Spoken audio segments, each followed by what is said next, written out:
Hi everyone, welcome to the Train Aid HQ. My name is Nick and welcome to the Level 5 Diploma in Education and Training video looking at what teaching evidence is required for your portfolio. For the Level 5 Diploma in Education and Training, there are 11 different sections which you need to meet in order to demonstrate that you're an active and organised teacher. Throughout this video, we're going to be going through each of the different criteria and give you lots of advice and practical examples of what to include within each of the subfolders. Criteria 1 is your teaching evidence log. For this qualification, you need to record and document 100 hours of teaching practice. You can use the teaching log provided by Train Aid. On the teaching log, we have 3 key columns. We have the date, we also have the course and qualification, we also have the time spent in the classroom as well. This is very important because you need to demonstrate that you have been teaching 100 hours, and these can be one particular subject, they can be a variety of different subjects or courses, and it's very important for you to sign just at the bottom of the form along with your supervisor and date as well. You can use an electronic signature or you can print out the log when complete and sign it and scan it to your subfolder. Criteria 2 is a syllabus or specification. This is essentially a handbook which provides the reader with information on the subject or qualification that you are teaching. It usually contains different unit information, modules, and also assessment methods about the course and perhaps the guided learning hours as well. Within your teaching portfolio, we are looking to see 1 or 2 different syllabus or specifications. If you are creating a course for the very first time, you can create your own syllabus and specification as well. But 1 to 2 is the minimum that we are looking for here.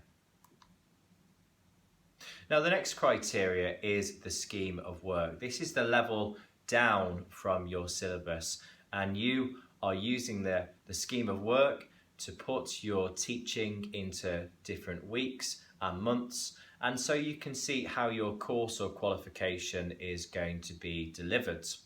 The key benefits of the scheme of work is that you can keep track on the assessment methods and resources that you have been using. Do feel free to use the scheme of work template provided by Train Aid, but one key element is you need to document that you have included 100 hours of your own teaching practice and planning. You can use 1 or 2 different scheme of works. If you're teaching on multiple courses, that is fine. But for your teaching evidence folder, we are looking for a minimum of 1 completed scheme of work, and that must document 100 hours. Now the next criteria down from the scheme of work is the lesson plan.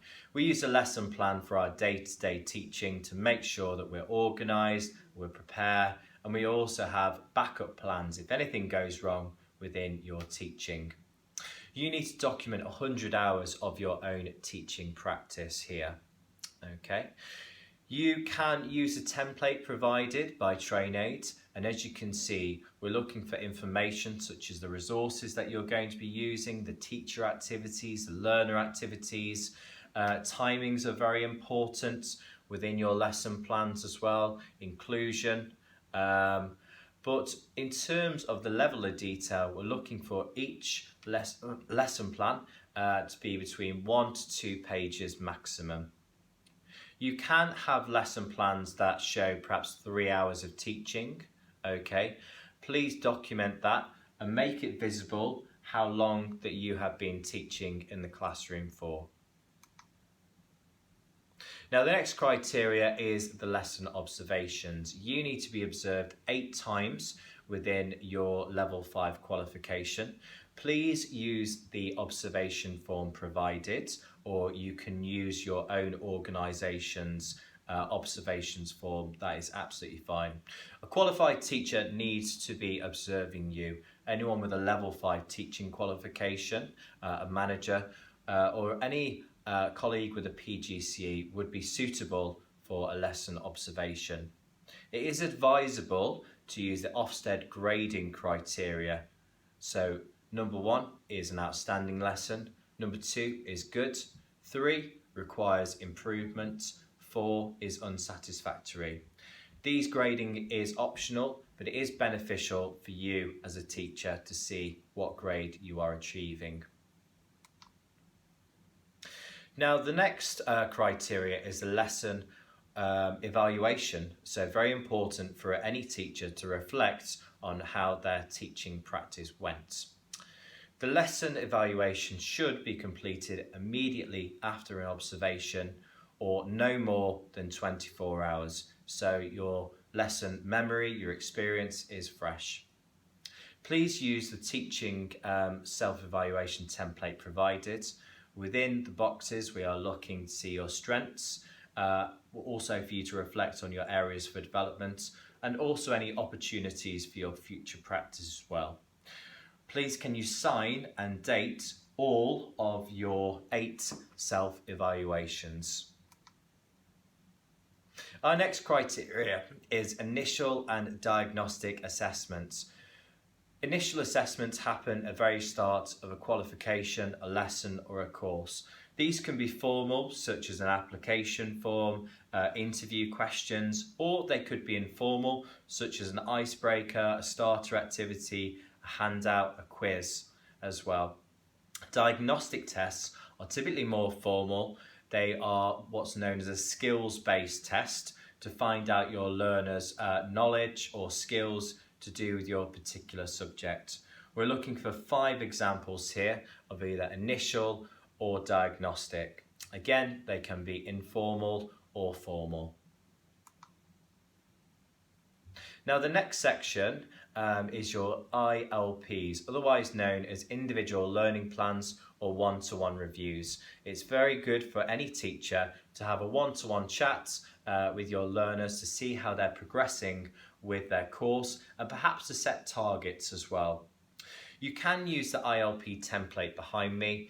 They last no longer than 5 minutes and it's there to set targets for your learners. What we're looking to see is a minimum of 5 completed ILPs for your folder.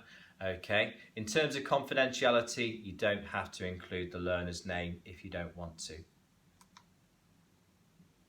Now the next criteria is resources. Okay. We need to see a variety of different resources that you use within your lessons. You can submit PowerPoints into this folder as any handouts or evidence of electronic resources such as Kahoot or Socrative, any websites or YouTube videos. For the resources you do put into your folder, it's very important for you to describe how you use them within your lesson. 1 to 2 sentences should be sufficient. And again, we're looking for 5 different resource examples here. Now the next section is communication. Vital for any teacher who's working with a team of colleagues. We are here looking to see minutes of meeting, agendas, meeting plans, any schedules, or it could be emails as well to your colleagues. For example, if you're organising a trip for the very first time, you could screenshot emails to do with booking in the trip and facilities. We're looking for 5 different examples here of communications and do feel free to save these to your e-folder. The last criteria for the level 5 is learner feedback. We're looking to see what your learners say about you. Your course is a very valuable experience in order to gain feedback. And we're looking for you to demonstrate that you can take on board your learners' comments as well. This is an example of a learner feedback form. Okay, you can use electronic feedback data as well. Apps and websites such as SurveyMonkey allow for you to create your own feedback form and you could submit those as evidence. But we're looking again to see 5 different learner feedback forms within this folder. That is it for this video today. Hopefully you have enjoyed listening to the advice of the Level 5 Diploma in Education and Training. If you have any questions at all regarding your portfolio, please get in contact with us, drop us an email, and if you're already on our course, please send your e-folder through to us at any point during your course, and we will review it within 5 working days and give you any help and advice that you need. We look forward to hearing from you from TrainAid.